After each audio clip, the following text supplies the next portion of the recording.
श्री राम जय जय राम, श्री राम जय जय राम।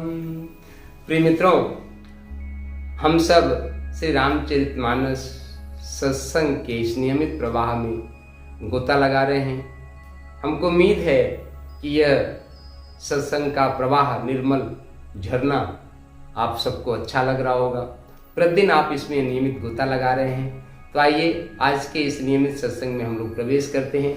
आज मित्रों हम सब बाल कांड के तीसरे ख दोहे से लेके चौथे दोहे के बीच की चौपाई का पहले श्रवण करेंगे, फिर उसका हिंदी में अनुवाद श्रवण करेंगे। तत्उपरांत यथागति यथा सामर्थ्य हम उसकी अपनी मन से व्याख्या करेंगे।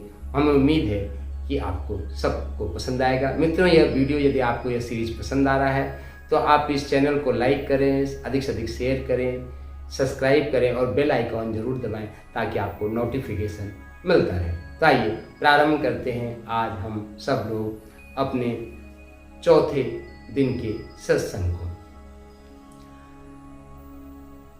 संत सरल चित जगत हित, जान सुभाव स्नेह, बाल विनय सुन करी कृपा, राम चरण रति देहु सियावर राम जय जय राम। बहुरी बंदी खल गण सती भाए, जे बिनु काज दाहिने बाए, परहित हानि लाभ जिन केरे, उजरे हरस विषाद बसेरे, हरिहर जस राकेश राहु से, पर अकाज भट सहस बाहु से, जे पर दोष लखहि सहसा की, परहित घृत जिन के मन माखी, तेज किसान रोष महि शेषा, अगव गुण धन धनी धनेशा, उदय केत सम हित सबहि के, अकुंभकरण सम सोवतनी के, पर काज लगी तनु परिहरहि, जिमि हिम उपल कृषि दलिगरहि, बंदों कल जस शेष सरोसा, सहस बदन बर नहीं पर दोषा, पुनि प्रणवं पृथु राज समाना, परग सुनहि सहस दस काना, बहुरी शक्र सम बिनवं तेहि, सतत सुरानिक हित जेहि, वचन वज्र जेहि सदा पियारा, सहस नयन पर दोष निहारा, उदासीन मीत हित सुनत जरहि कलरीत, जानि पानि जुग जोर जन, बिनती करहि सप्रीत, सुयावर राम जय जय राम। आइए मित्रों, अब हम सब लोग इन्हीं चौपाई और दोहे का हिंदी में भावार्थ जो रामचरितमानस में दिया है उसी तरीके से श्रवण करेंगे। आइए प्रारंभ करते हैं। संत सरल चित जगत हित, जान सुभाव स्नेह, बाल विनय सुन करि कृपा, राम चरण रति देव। संत सरल हृदय और जगत के हितकारी होते हैं। उनके ऐसे स्वभाव और स्नेह को जानकर मैं विनय करता हूँ। मेरी इस बाल विनय को सुनकर कृपा करके श्री राम जी के चरणों में मुझे प्रीति दे। बहुर बंदी खल गण सती भाई, जे बिन काज दाहिने उपाय, पर हित हानि लाभ जिन केरे, उजरे हरस विषाद बसेरे। अब मैं सच्चे भाव से दुष्टों को प्रणाम करता हूँ, जो बिना ही प्रयोजन अपना हित करने वालों के भी प्रतिकूल आचरण करते हैं। दूसरों के हित की हानि ही जिनकी दृष्टि में लाभ है, जिनको दूसरों के उजड़ने में हर्ष और बसने में विषाद होता है।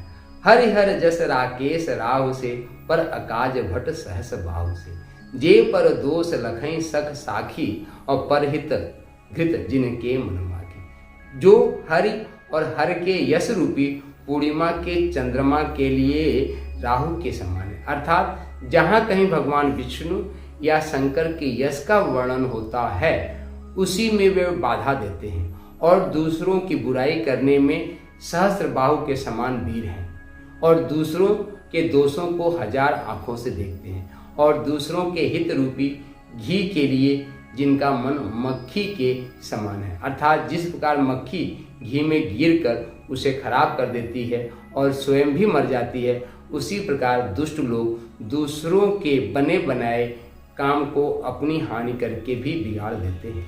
तेज कृषाण रोष महिषेषा, अग अवगुण धन धनी धनेशा।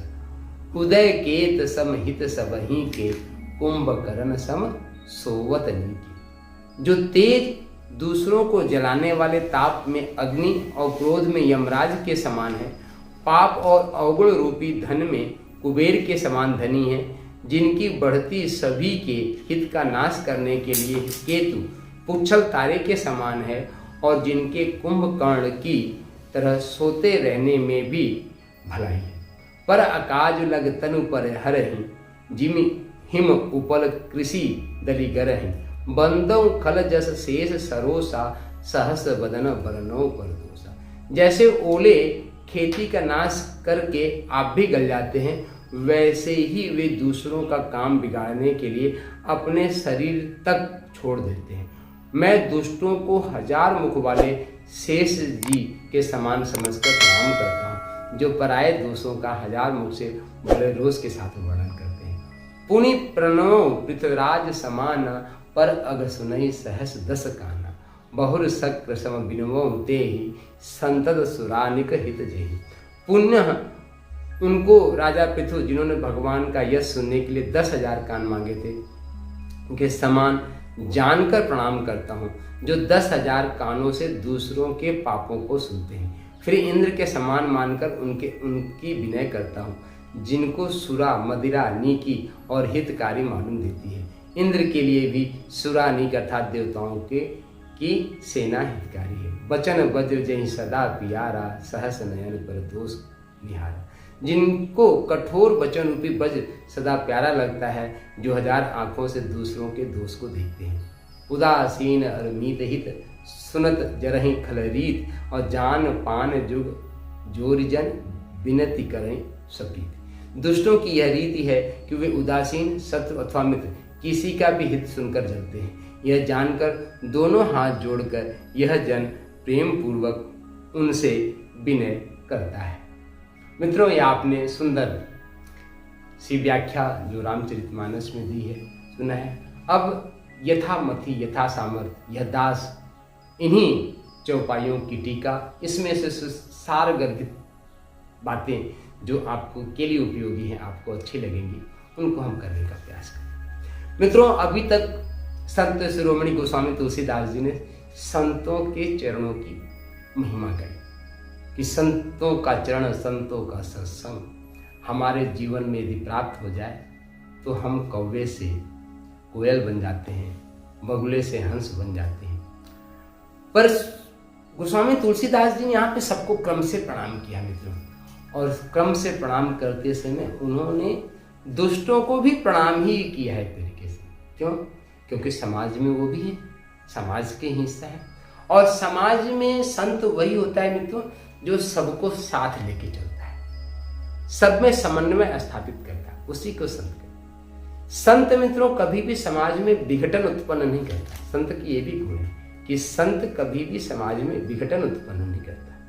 संत समाज में हमेशा और हमेशा समाज को आगे लेके चलने का प्रयास करता है। तो संत सरल चित जगत हित, जान सुभाव सनेव, बाल विनय सुनकर कृपा रामचरण। संत सरल चित्त के होते हैं मित्रों। कैसे हैं? बहुर बंद खल गण सति भाई, जे बिनु काज दाहिने भाई। है ना। अब जो सच्चे भाव वाले दुष्टों को प्रणाम करते हैं उनको भी हम कपड़े देंगे, क्योंकि मित्रों आप बताओ कि यदि दुष्ट लोग आपके रास्ते में कांटे नहीं बिछाए, आपकी निंदा चुगली नहीं करे, तो आप समझिए कि आपके पापों का क्षय कैसे होगा। मित्रों आप एक बात जानते हैं कि जब कोई दुष्ट जन आपकी निंदा करता है, आपके गुणों का बखान करता है, तो उससे आपके पापों का क्षय होता है। मित्रों यदि दूसरे दृष्टि से देखें मित्रों, जो दुष्ट है, जो आपके पापों की चिंतन कर रहा है, वे आपका सबसे बड़ा सुहृद है। क्यों? क्योंकि वे आपके पापों का भक्षण कर रहा है। इसलिए गोस्वामी तुलसीदास जी उस दुष्ट को भी प्रणाम कर रहे हैं, क्योंकि वो आपका कहीं न कहीं सुहृद है, आपका हितकर है, आपके पापों का क्षय कर रहा है। तो ऐसे दुष्टों को भी हम सबको मिलके प्रणाम करना चाहिए। बोले संत शिरोमणि गोस्वामी तुलसीदास महाराज की जय। तो मित्रों यह विषय है ना। हरिहर जस राकेश राव से, पर काज भट्ट सहस भाव से, जे पर दोष लखई सख साखी, और परहित भृत जिनके मन।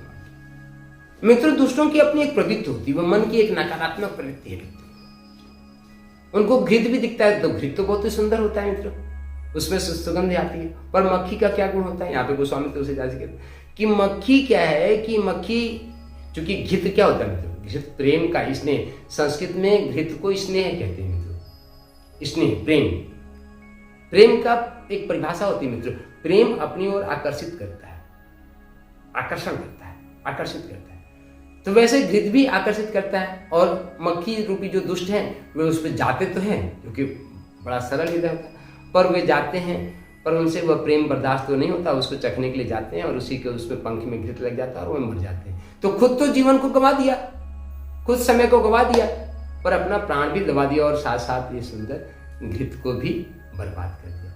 ये संतों की मतलब कि जो दुष्टों की महिमा है, उसके लिए क्या किया जा सकता है? समाज के अंग जो भगवान है, सृष्टि की रचना की है, सृष्टि में जितने सुंदर कमल के फूल की, गुलाब के फूल की, चमेली की फूल की आवश्यकता है, वैसे सुंदर कांटों की भी आवश्यकता है। कल्पना कीजिए मित्रों, यदि कांटे नहीं होते, आज तो आप कहोगे कि सुई है, सुई से हम कांटे निकाल लेंगे, पर मित्रों यदि आपके पैर में कांटा चुभ जाता है तो वही कांटा आपको उस कांटे को निकालने में भी काम आता है। और मित्रों कि एक संसार में है कि यदि आपको अपमान नहीं मिले तो सम्मान का पता ही नहीं चलेगा। आपको जितना अपमान मिलता है उसी से सम्मान की भी महिमा का पता चलता है कि अरे लोग हमको सम्मान करते हैं। अपमान करते हैं तो उसके भी कष्ट का होता है। जब आपके जीवन में कष्ट ही नहीं आएगा तो सुख का ही पता नहीं चलेगा। तो मित्रों ये संसार का नाम ही है, संसार इसीलिए कहते हैं कि जहाँ पे द्वंद्व है, जहाँ पे सुख भी है तो दुख भी है, पाप भी है तो पुण्य भी है। ये सारी गति मित्रों इस संसार में, इसीलिए तो इसको संसार कहते हैं। संसार और सागर की दोनों की एक विशेषता है मित्रों, दोनों ऊपर से देखने में बड़े अच्छे लगते हैं। संसार भी देखने में ऊपर से बहुत अच्छा लगता है, और सागर की लहरती हुई चंचल धाराएं भी बहुत अच्छी लगती है मित्रों। सागर बहुत ही सुंदर लगता है मित्रों, दूर से देखो अनंत सागर, उसकी उफनती हुई लहरें कितनी सुंदर लगती हैं। ऐसे संसार में रंग बिरंगे लोग, रंग बिरंगे संसार में फल फूल कितने सुंदर लगते हैं। पर मित्रों दोनों की एक विशेषता कि ऊपर से तो बड़े सुंदर नजर आते हैं, पर उसका जब पान करने जाओ, समुद्र के जल को उठा के ऐसे पान करने की कोशिश करो तो एकदम खारा छुट कर देंगे आप, ऐसा इतना खारा। वैसे संसार में मित्रों, संसार में जब डुबकी लगाओ तो इतने दुख, इतने क्लेश है मित्रों कि लगता है कि भगवान बचाओ, कृपा करो, दया करो। आप सभी लोग संसार में हैं, सभी इसके गुणों को जानते होंगे, है ना मित्रों। तो दोनों ऊपर से, संसार और सागर दोनों ऊपर से बहुत अच्छे लगते हैं, और पर अंदर जब गोते लगाओ तो ये दोनों हैं। पर इनसे बचने का सिर्फ एक तरीका है, वह है भगवान की शरणागति, संतों के चरणों का सानिध्य। तो मित्रों आपको भी भगवान की कृपा बनी रहे, भगवान की कृपा आप सबके जीवन में आए, संत गुरु आपके ऊपर कृपा करें, यही हमारी इस दास मित्र से की मंगल प्रार्थना है आप सबके लिए, कि आप सबका जीवन उज्जवल बने, मंगलमय बने, भविष्य हो आपका, आपके जीवन में सुख शांति और समृद्धि आए। इसीलिए हमने एक नारा दिया है, उठो धरा के वीर सपूतो, धरती स्वर्ग बनाना है। उठो धरा के वीर सपूतो, धरती स्वर्ग बनाना है। आपके जीवन में स्वर्ग रूपी वातावरण है। इसी मंगल में शुभकामनाओं के साथ ये वीडियो, यदि सत्संग आपको पसंद आ रहा होगा तो लाइक। तो मित्रों, हमें उम्मीद है कि यह 5वां जो सत्संग है ये आपको पसंद आया होगा। कल आपको नियमित सत्संग क्रम में 6वां सुनने को मिलेगा। तो मित्रों, आपके जीवन में सुख शांति समृद्धि बनी रहे, इसी भाव से शक्ति शंभु जय सिया राम, शक्ति शंभु जय सिया राम। मित्रों, यह वीडियो आपको पसंद आ रहा हो तो आप लाइक करें, शेयर करें, सब्सक्राइब करें, बेल आइकॉन जरूर दबाएं ताकि अब नियमित सत्संग का नोटिफिकेशन आपको मिलता रहे। शक्ति शंभु जय सिया राम।